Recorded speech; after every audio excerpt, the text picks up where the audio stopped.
UP के संभल में 24 नवंबर को उस वक्त हिंसा हुई जब कोर्ट के आदेश पर एडवोकेट कमिश्नर की टीम शाही जामा मस्जिद में सर्वे करने पहुंची। भीड़ ने पथराव किया, आगजनी कर दी। इस पूरे बवाल में 4 लोगों की मौत हो गई, 20 पुलिसकर्मी समेत 24 लोग जख्मी हो गए। आरोप लगा कि पुलिस की गोली लगने से 4 लोगों की जान गई। प्रेस वार्ता में माता प्रसाद पांडे ने कहा, समाजवादी पार्टी का डेलीगेशन संभल जाने वाला था। दौरे का कार्यक्रम भी जारी हो गया, लेकिन उत्तर प्रदेश के डीजी के अनुरोध पर दौरा स्थगित कर दिया गया। राष्ट्रीय अध्यक्ष अखिलेश यादव के निर्णय के बाद आगे की रणनीति तय होगी। प्रेस वार्ता में नेता विपक्ष माता प्रसाद पांडे ने पुलिस पर गंभीर आरोप लगाए। पांडे ने दावा किया, यूपी पुलिस 2 असलहे लेकर चलती है। एक गैर कानूनी बंदूक होती है, जब गोली चलानी होती है इसी गैर कानूनी बंदूक का प्रयोग करते हैं। संभल की जो गंभीर घटना हुई है उसके संदर्भ में सही जानकारी प्राप्त हो सके और उसकी सारी तथ्यों के बारे में हम पूरे प्रदेश को जाकर के बता सकें, इसलिए हमारे राष्ट्रीय अध्यक्ष जी ने एक प्रतिनिधिमंडल का गठन किया था मेरे नेतृत्व में।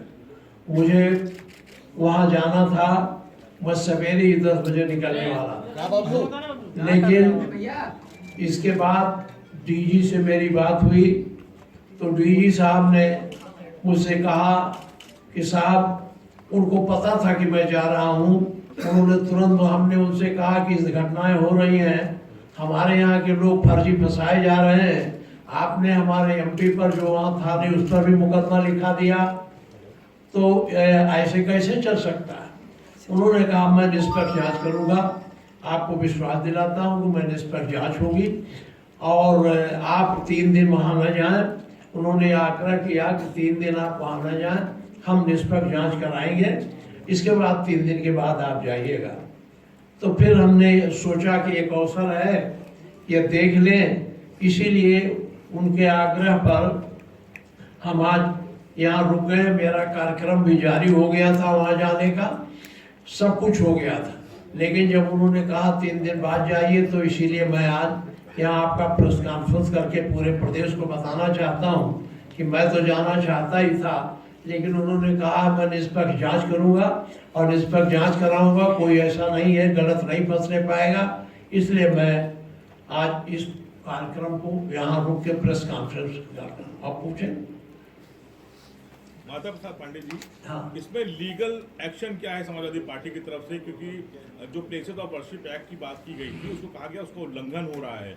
आपके राज्यसभा सांसद हैं कपिल सिब्बल, क्या उनकी मदद लेंगे? कोई लीगल एक्टिविटी आपकी तरफ से होगी इसमें? जरा जोर से बोल दीजिए, थोड़ा उम्र के नाते कम हो गया है। प्लेसेस ऑफ वर्शिप एक्ट को लेकर आपके पार्टी के कई नेता सवाल खड़े कर रहे हैं कि ऐसी घटनाएं क्यों हो रही हैं, मस्जिदों को क्यों टारगेट किया जा रहा है, और आपके राज्यसभा सांसद हैं कपिल सिब्बल, उनकी मदद लेंगे? क्या कुछ लीगल एक्टिविटी करेंगे इसमें आप? देखिए, ये तो हम लोग, हमारे राष्ट्रीय अध्यक्ष रणनीति बनाएंगे, उसके हिसाब से होगा। अब ये घटनाएं क्यों हो रही हैं, इस तरह से घटनाएं क्यों हो रही है, आप जानते हो।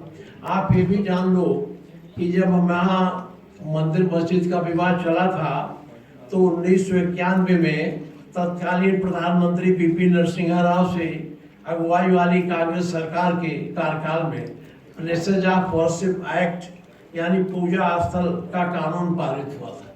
इसमें स्पेशल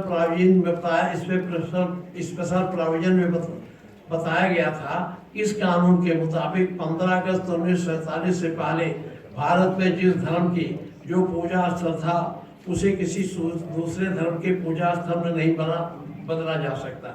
अगर कोई ऐसा करने का प्रयास करता है तो उसे 3 साल की जेल और जुर्माना हो सकता है। इस कानून में यह भी प्रावधान का कि दूसरे धर्म के कब्जे के सबूत मिलने पर भी कोई कार्रवाई नहीं की जा सकती। हालांकि अयोध्या में राम मंदिर के मामले को इस दायरे से बाहर रखा गया।